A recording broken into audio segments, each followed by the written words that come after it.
मधुबनी जिला का बेनीपट्टी विधानसभा क्षेत्र, हमारे साथ रणधीर कुमार झा जी हैं।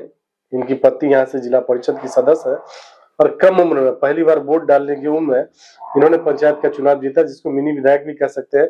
त्रिस्तरीय जो पद होता है उसका सबसे बड़ा पद है जिला परिषद, और जिला परिषद के सत्ता में है। उत्पादन समिति की चेयरमैन भी है इनकी पत्नी। और निश्चित तौर पर अभी जो विधानसभा का चुनाव होना है, जिसमें एक पार्टी निकल के आई है जनसुराज, जिसके सूत्रधार प्रशांत किशोर है, जिसके बारे में सब लोग भली भांति अवगत है। निश्चित तौर पर जनता के बीच अगर विकल्प की बात नहीं होती थी तो अभी एक विकल्प है और प्रशांत किशोर है। लेकिन समस्या यहाँ भी है, इस पार्टी में ऐसे लोग भी हैं जिनकी राजनीतिक पृष्ठभूमि बहुत अच्छी नहीं है। कहा जा सकता है कि छवि बहुत स्वच्छ नहीं है और इस पार्टी में है। अगर वैसे लोगों को पार्टी प्रत्याशी बनाती है, कैंडिडेट बनाती है, तो निश्चित तौर पर जो बाकी पार्टियों का हाल है उससे यह पार्टी अछूती नहीं रहेगी। उन्हीं सब मुद्दों से प्रचोर चर्चा करेंगे। रणधीर जी, बहुत स्वागत है आपका। आप जनसुराज में है, निश्चित तौर पे कम उम्र है, जिस उम्र में युवा रोजगार की तरफ होते हैं या पढ़ाई की तरफ, आपने समाज सेवा को चुना और आपकी जो उपज है वो कहीं ना कहीं धरना प्रदर्शन से है। हर वो लोग जो दबे कुचले हैं, आखिरी पंक्ति के लोग हैं, उनके साथ खड़े रहने का काम किया और जनता ने मौका भी दिया तो आपको मिनी विधायक बनाया, जिला परिषद बनाया। क्या कहना बहुत बहुत आभार, बहुत बहुत धन्यवाद आपके सारे न्यूज चैनल के दर्शक लोगों को। आशा करते हैं कि और पूर्ण विश्वास है कि ये जो आज हम लोग जो भी बात करेंगे या जो चीज भी करेंगे उस चीज की जड़ में जाकर के आप लोग फलीभूत तरीके से समझेंगे। रह गई बात की कम उम्र और जिला परिषद और ये राजनीतिक, और ये होता क्या है कि जो युवाओं का जो करियर बनाने का जो पिक टाइम होता है 25 से 35 वर्ष, तो ये हम लोगों मैंने या मेरे साथी जो भी रहे हैं वो हम लोग यहाँ के जो लोकल जन समस्या से जुड़े हुए जो मुद्दे रहे हैं कि यहाँ पे इंडस्ट्री चालू कराने का, चीनी मिल चालू करवाइए। आपको शायद जानकारी होगी कि अभी एम्स का शिलान्यास जो दरभंगा में हुआ है उसके लिए मैं पिछले साल 6 दिनों के लिए आमरण अनशन पे था, 6 दिन कंटिन्यू आमरण अनशन पे था, जिस टाइम केंद्रीय गृह मंत्री अमित शाह जी झंझारपुर आए हुए थे। तो हम लोगों को जबरन उठाने का वहां पे जो है प्रयत्न किया गया। तो यहाँ पे भी बेनीपट्टी में सैकड़ों ऐसे धरने आंदोलन होंगे, चाहे शौचालय वाला था, पब्लिक टॉयलेट हो मार्केट में, बस स्टैंड का मामला हो, अनुमंडल अस्पताल का मामला हो, हाई स्कूल वगैरह के लिए भवन निर्माण, बच्चों के लिए बेहतर सुविधा के लिए हो, तो इन सब चीजों के लिए ये रहा। तो जो मेरा करियर बनाने का जो पिक टाइम था, जो कमर्शियल तरीके से आमदनी आर्थिक रूप से, तो उस टाइम तो हमने समाज को दिया है। तो स्वाभाविक है कि इसी सोच के साथ जो मेरा सामाजिक क्षेत्र रहा है, सामाजिकता वाला जो कार्य करने का टाइम रहा है, उसी सोच के साथ मैं चाहता हूं कि राजनीति में एक बेहतर विकल्प है। तो सक्रिय राजनीति में आया, पत्नी जिला परिषद की कैंडिडेट बनी, दोनों हस्बैंड वाइफ फर्स्ट टाइम हम लोग पंचायत चुनाव में वोट गिराए यहाँ पे, क्योंकि पढ़ाई लिखाई सब कुछ दिल्ली रही। तो पहली बार वोट गिराए, पहली बार कैंडिडेट बने और बहुत भरपूर स्नेह मिला क्षेत्र के जनता का, और पहली बार में जिला परिषद बने। जिला उत्पादन समिति की अध्यक्ष हैं अभी पूरे जिला की, काफी सारे विभाग हैं उनके अंतर्गत। तो और जहां तक रही विधानसभा की बात, तो 2020 में भी मैंने विधानसभा की तैयारी की थी, जिसमें 25 पंचायत में सभा और 71 गांव में जनसंपर्क। उस टाइम मेरे विधानसभा में 37 पंचायत हुआ करता था, अभी 35 पंचायत और 1 नगर पंचायत है, और करीब 110-111 गांव आते हैं मेरे विधानसभा क्षेत्र बेनीपट्टी, जो 32 बेनीपट्टी क्षेत्र है उसमें। तो इन सब जगहों पे ना, मतलब मेरा पिछला दौरा बहुत अच्छा रहा। पिछले बार जो हमने तैयारी की, 71 गांव में जनसंपर्क किया, लोगों से मिला, नुक्कड़ सभा, दलान पे बैठना, मिलना लोगों से, ये सारी चीजें काम कर गई। ये अनुभव मिला है मुझे।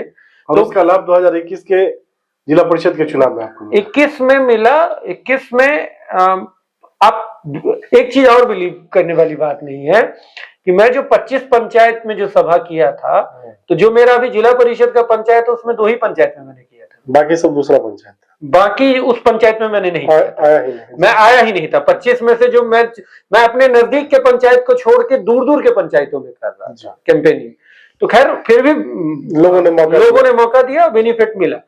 तो अन्य पंचायतों में जो मेरा मतलब पिछले बार का सभा है, तो अगर हम 25 में आते हैं तो हमको सिर्फ उसको कंटिन्यू कर देना है। आपके जो अभी विधायक है विनोद नारायण झा बीजेपी से हैं, बाहरी हैं, और पूर्व की जो विधायिका है भावना झा, वो भी बाहरी है। तो क्या ये दुर्भाग्य है जनता का, क्षेत्र की जनता का? यहाँ लोकल कोई कैंडिडेट नहीं है क्या? देखिए, कैंडिडेट है यहाँ पे। लोग जो है ना, यहाँ के जनता को, जो पार्टियां हैं जी वो बंधुआ मजदूर बना दी है। जी वोट लेंगे यहाँ के जनता से, लेकिन नेता यहाँ के नहीं देंगे। जी क्या उनके ही पार्टी में इन दोनों लोगों से काबिल लोग नहीं है? बिल्कुल स्वाभाविक है, काबिल है। अगर काबिल नहीं है तो आपकी पार्टी अच्छी नहीं है। नहीं, बिल्कुल नहीं। अगर स्थानीय जी ये 35 पंचायत और एक नगर पंचायत में अगर किसी पार्टी के पास काबिल वर्कर नहीं है जो कैंडिडेट हो सकता है, आपको बाहर से लाना पड़ रहा है, तो ये इसमें डिफॉल्ट भी आपकी पार्टी का है कि आपकी पार्टी की विचारधारा अच्छी नहीं है, कि आपके पास नेता नहीं है। बिल्कुल।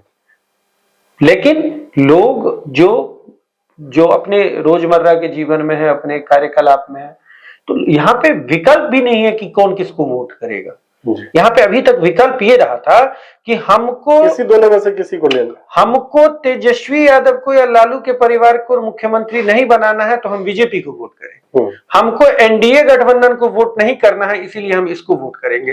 तो ये वाला जो धुरी था, ये नहीं तो ये जी, तो उस भ्रम को तोड़ते हुए जनसुर आ जाएगी कि ये दोनों में से अगर ये नहीं कहिए कि ये बढ़िया कि ये बढ़िया, इन तीनों में से जो बेहतर है उनको दीजिए। आज भी इस विधानसभा में सबसे बड़ी और गंभीर समस्या क्या मानते हैं जिसका समाधान 2 विधायक के कार्यकाल में नहीं हो पाया? आप 2 विधानसभा की बात कर रहे हैं, बहुत पूर्व से जो है बहुत सारी समस्याएं ऐसी रही है जिसको ये 2 विधायक क्या, इनसे पूर्व वाले विधायक भी नहीं कर पाए। पता है कितना बहुप्रतीक्षित मांग रही है शुरू से ही बेनीपट्टी रेलवे लाइन को लेकर के। जयनगर टू मधुबनी वाया बेनीपट्टी होते हुए पुपरी और सीतामढ़ी का जो रेल लाइन की बात है वो बहुत पुरानी मुद्दा रही है और इस पे अभी तक कार्य नहीं हो पाया। डबल इंजन की सरकार है। मैं मुद्दे पे पहले उसी पार्टी से, हाँ, मैं मुद्दे पे बात कर रहा हूँ। रेल लाइन नहीं अभी तक हो पाई। अब आइए, चतुरानंद मिश्र लोकसभा के सांसद हुआ करते थे मधुबनी से, मोगेंद्र बाबू के बाद हुए थे। उनके द्वारा जो है उसी टाइम में भाप लिया गया था कि बेनीपट्टी आने वाले समय में बहुत बढ़िया और बड़ा मार्केट बन जाएगा, क्योंकि अनुमंडल परिक्षेत्र है, अगल बगल में बहुत सारे रूरल ग्रामीण क्षेत्र है।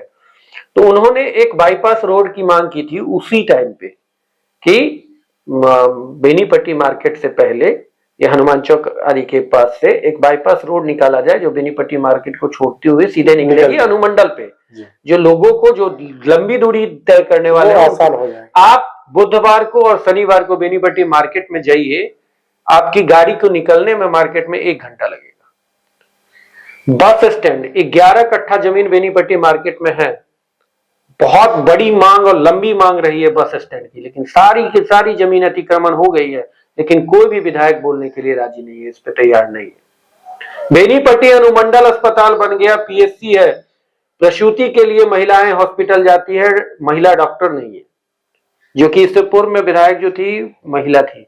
अभी के जो विधायक हैं वो पूर्व में मंत्री रह चुके हैं, दोनों जगह पे इनकी सरकार है।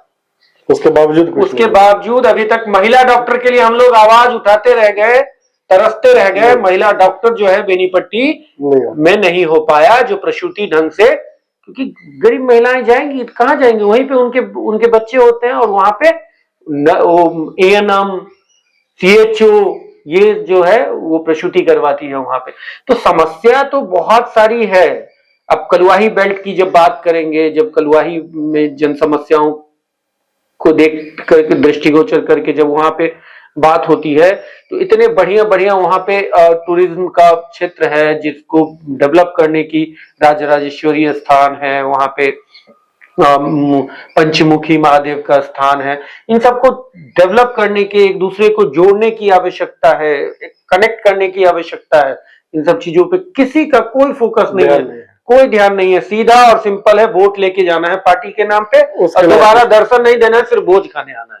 आप जनसुराज के राज्य कार्यवाहक सदस्य हैं और आपकी भी यहाँ दावेदारी है, प्रबल दावेदारी है, और आपके साथ एक प्लस पॉइंट है चूंकि आप जिला परिषद के भी प्रतिनिधि हैं, तो निश्चित तौर पे मिनी विधायक कहा जा सकता है। जनता ने आपको मौका दिया। क्या मानते हैं, हम लोगों की सहयोग और शुभकामनाएं आपके साथ है, पार्टी आपको सिंबल देती है, जनता मौका देती है, तो चुनाव जीतने के बाद आपकी पहली प्राथमिकता क्या होगी? मैं पहली और दूसरी प्राथमिकता की बात नहीं कर रहा हूं। मैं आपको पहले एक बात और बता दूं, मैं 16 मार्च से पदयात्रा पे निकलने वाला हूं बेनीपट्टी विधानसभा में, जो मेरा पदयात्रा 3 चरण का होगा। और मैं सिर्फ यही समझने के लिए जा रहा हूं क्षेत्र में और जनता के बीच में कि कहां पे क्या समस्या है, छोटी छोटी जी। बड़ी समस्याएं जो है वो सदन के माध्यम से आप आवाज उठा करके जो है उसको करेंगे, लेकिन जो छोटी समस्याएं हैं जिसको लोग जानना भी नहीं चाहते, लोग जिसको जानना भी नहीं चाहते, जिसके ऊपर बात नहीं होनी चाहिए हो रही है, तो 16 मार्च से 30 अप्रैल तक मेरा 45 दिन का पदयात्रा है। मैं उस किसी भी पंचायत में, नरार से मेरा ये पदयात्रा शुरू हो रहा है। एक पंचायत में एक दिन पूरा दिन घूमना है, रात में उसी पंचायत में रुकना है, अगले दिन दूसरे पंचायत के लिए मैं आगे बढ़ूंगा। तो उसमें मुझे ये समस्या समझ में आ जाएगा कि कहां पे क्या क्या मुख्य रूप से छोटी छोटी समस्या है जिसको समझने की कोशिश नहीं की जा रही है। मेरा कैडर भी मजबूत होगा, मेरे लोग जो मेरी विचारधारा को मानते हैं लेकिन उनके पास नहीं पहुंच पाया लोग, अभी पार्टी का सिंबल लेकर के आ गए, आप चुनाव जीत करके चले जाते हैं, लेकिन लोगों के क्या लोग से लगाव जुड़ाव नहीं, लोग से लगाव जुड़ाव नहीं है। कोई भी कैंडिडेट हर उस वोटर तक पहुंचने का प्रयत्न नहीं करते हैं। तो अभी मैं जन समस्या समझने के लिए पहले जा रहा हूं, उसके बाद फिर दूसरे बार जब उन लोगों के पास जाऊंगा तो उन लोगों से चंदा मांगने के लिए जाऊंगा कि मुझे 5 रुपए 10 रुपए दीजिए, अगर पार्टी मुझे सिंबल देती है तो, क्योंकि मेरे पास अर्थ भी नहीं है उस तरीके से कि मैं चुनाव लड़ पाऊंगा। तो मैं दूसरी बार जब जाऊंगा तो मैं 5-5 रुपए मांगने के लिए लोगों के पास जाऊंगा कि आप मुझे दीजिए, मुझे चुनाव लड़ना है, क्योंकि आप 5 रुपए दिए रहेंगे तो मेरे ऊपर ध्यान रहेगा कि आप, और हमारी भी जिम्मेदारी बढ़ी रहेगी कि भाई के साथ पैसा भी मेरा गया हुआ है, और आपके पैसे से लड़ूंगा तो स्वाभाविक है कि नमक हराम तो नहीं होगा। आपके लिए सोचना। हाँ, चलिए, रणधीर कुमार झा जी, न्यूज़ 18 से बात करने के लिए धन्यवाद। धन्यवाद भाई।